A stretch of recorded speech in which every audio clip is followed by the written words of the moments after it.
Hello everybody, my name is Dr. Randolph Brooks. I am the Assistant Director for Diversity and Outreach in the Student Counseling Center, and I'm here with the technician to dispel some common myths about mental health and let you know what's the real deal when it comes to our mental health. You can find us at the Counseling Center over in Campus Health on the second floor. True or false? Once you are diagnosed with a mental health issue, you will be sick for life. False. I wouldn't say it's a sickness. I would just say it's a mental health issue. False, because there are ways that you can get help, like medically, or you can get prescriptions or go to therapy so you're not sick for life. But I also think, I don't know if it can 100% be cured forever. That is correct.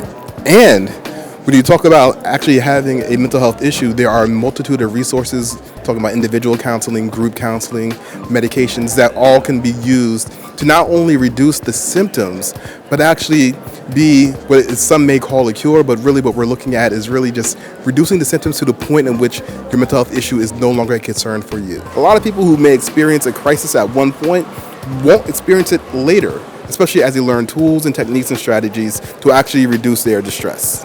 Is this true or false? People with mental health issues are violent. False. I would say false. Yes, that is correct.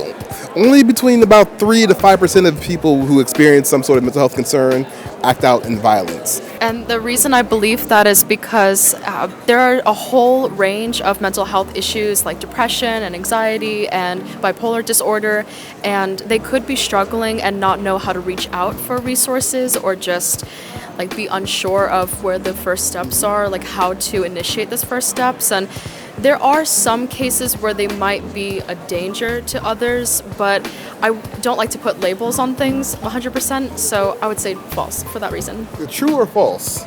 Mental health issues can't affect me. Mental health issues cannot affect me. False.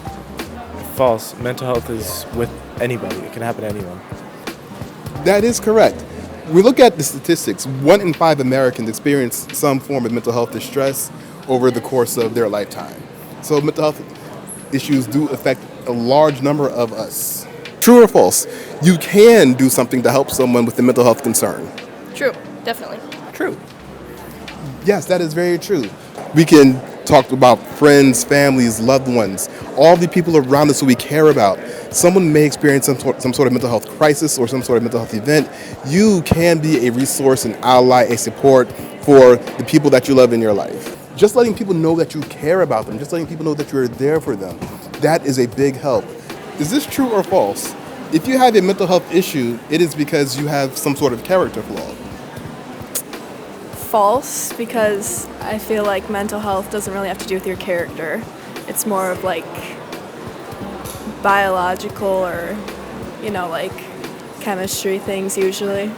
False. It could be something genetic or something environmentally related, or because, as you mentioned, that you could be a victim of a specific situation, and sometimes things just happen naturally. Like I had a mental health issue a few years ago, and I didn't really understand what it was before, but you could be overworked with school or just work in general, and you can be very stressed, and that can result in a mental health issue. You can just be born with it. As I mentioned earlier, I was born with anxiety, so that's one example of it. But there are some disorders or conditions that can be cured, or they can just be treated. So anxiety, I still have it, but the symptoms are not as bad as they were in the past. She answered the whole thing. I really don't think you need to add anything to that. She is 100% correct in everything that she just said. For further information and resources, please feel free to visit the Counseling Center website at ncsu.edu. Thank you.